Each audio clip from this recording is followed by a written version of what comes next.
నమస్కారం. జలియన్వాలా బాగ్ ఈ పేరు వినగానే మనసులో ఏదో తెలియని బాధ కలుగుతుంది కదూ. అది కేవలం ఒక ఊచకోత కథే కాదు, మన స్వాతంత్ర్య పోరాట దిశనే మార్చేసిన ఒక చారిత్రక మలుపు. అసలు ఆ రోజు ఏం జరిగింది? పదండి వివరంగా చూద్దాం. ఏప్రిల్ 13, 1919. స్థలం అమృత్సర్. అక్కడున్న జలియన్వాలాబాగ్లో ఒకవైపు బైసాఖీ పండుగ సంబరాలు, మరోవైపు బ్రిటిష్ వాళ్ల అణచివేత చట్టాలకు వ్యతిరేకంగా శాంతియుత నిరసన. ఆ ప్రాంగణమంతా కుటుంబాలతో, పిల్లలతో, తమ హక్కుల కోసం గొంతెత్తిన వాళ్లతో కిటకిటలాడుతోంది. కాని వాళ్లలో ఎవ్వరికీ తెలీదు, ఇంకొన్ని నిమిషాల్లో అదే ప్రాంగణం రక్తపు మడుగుగా మారబోతోందని. అసలు అంతమంది అక్కడ ఎందుకు చేరారు? ఆ ఉద్రిక్తతకు అసలు కారణమేంటి? ఆ ప్రశ్నలకు సమాధానం కావాలంటే మనం అప్పటి పంజాబ్ రాజకీయ పరిస్థితుల్ని చూడాలి. అప్పటికే అక్కడ బ్రిటిష్ పాలన మీద నివురుగప్పిన నిప్పులా కోపం రగులుతోంది. ఆ రగులుతున్న కోపానికి ఆజ్యం పోసింది రౌలట్ చట్టం. 1919లో బ్రిటిష్ వాళ్లు తెచ్చిన ఈ చట్టం చాలా దారుణమైంది. ఎందుకంటే దీని ప్రకారం కేవలం అనుమానమొస్తే చాలు, ఎవరినైనా ఎలాంటి విచారణ లేకుండా అరెస్ట్ చేసి జైల్లో పెట్టేయొచ్చు. అంటే ఇక పౌర హక్కులకు విలువే లేదు. సహజంగానే ఈ నల్ల చట్టానికి వ్యతిరేకంగా దేశమంతా నిరసనలతో అట్టుడికిపోయింది. చూస్తుండగానే అమృత్సర్లో పరిస్థితి చెయ్యి దాటిపోయింది. ఏప్రిల్ మొదట్లో చిన్నగా మొదలైన నిరసనలు ఏప్రిల్ 10న ఇద్దరు స్థానిక జాతీయ నాయకుల అరెస్టుతో ఒక్కసారిగా భగ్గుమన్నాయి. ప్రజాగ్రహం కట్టలు తెంచుకోవడంతో నగరాన్ని మొత్తం సైన్యానికి అప్పగించారు. ఇక ఏప్రిల్ 12 ఈ కథలో అసలు విలెన్ బ్రిగేడియర్ జనరల్ రెజినాల్డ్ డయర్ అడుగుపెట్టాడు. ఎందుకంటే శాంతిని నెలకొల్పడానికట. కాని అతనొచ్చింది శాంతిని నెలకొల్పడానికి కాదు, చరిత్ర మర్చిపోలేని ఒక మారణ హోమాన్ని సృష్టించడానికి. ఆ రోజు కేవలం 10 నిమిషాల్లో ఆ శాంతియుత సమావేశం రక్తపుటేరుగా మారిపోయింది. అక్కడ ఎంతమందున్నారో తెలుసా? దాదాపు 20,000 మంది. ఆ ఎత్తైన గోడల మధ్య ఉన్న చిన్న ప్రాంగణంలో 20,000 మంది. అందులో పండుగ కోసం వచ్చినవాళ్లున్నారు, తమ నిరసన తెలియజేయడానికొచ్చినవాళ్లున్నారు. వాళ్లందరికీ తమకు ఏం కాబోతోందో అస్సలు ఊహలేదు.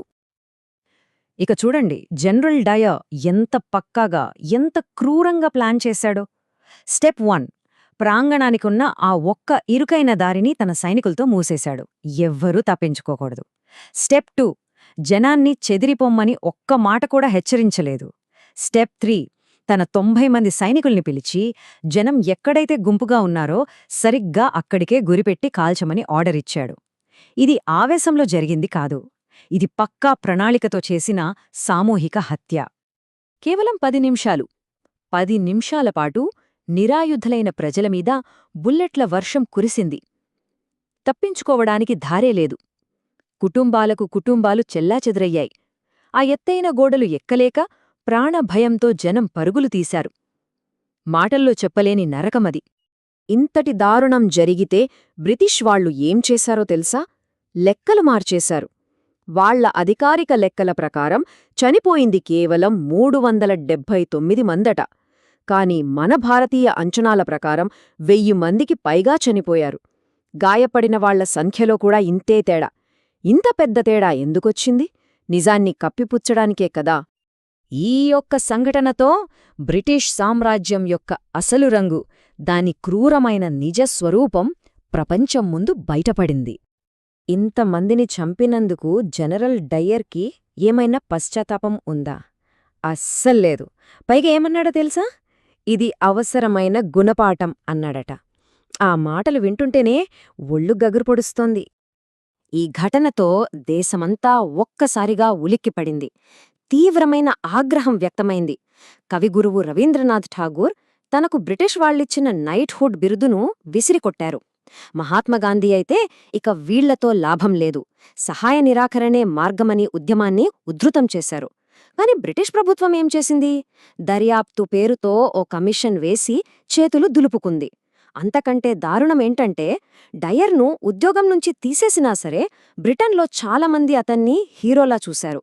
ఇది మన గాయం మీద కారం చల్లినట్టు కాదా? బ్రిటిష్ వాళ్లు దీన్ని ఒక గుణపాఠమనుకున్నారు. కాని జరిగింది దానికి పూర్తిగా వ్యతిరేకం. ఈ సంఘటన మన స్వాతంత్ర్య సంగ్రామమనే అగ్నికి ఆజ్యం పోసింది.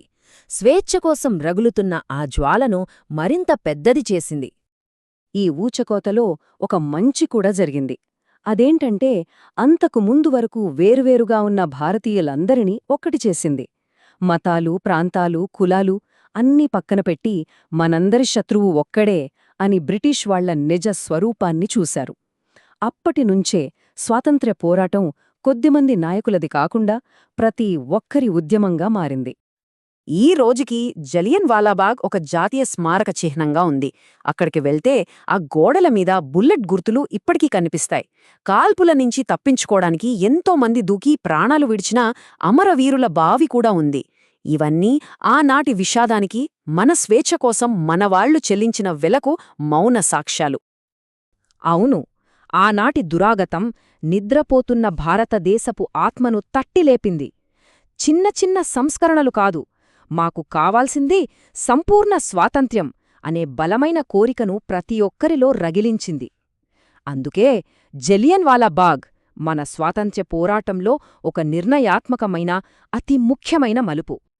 చివరిగా, జలియన్వాలా బాగ్ అనేది కేవలం ఒక విషాద ఘటన కాదు, అదొక పాఠం.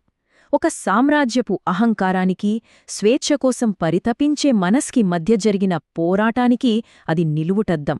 ఇలాంటివి మళ్లీ జరగకుండా ఉండాలంటే మనం చరిత్రను ఎప్పటికీ మర్చిపోకూడదు.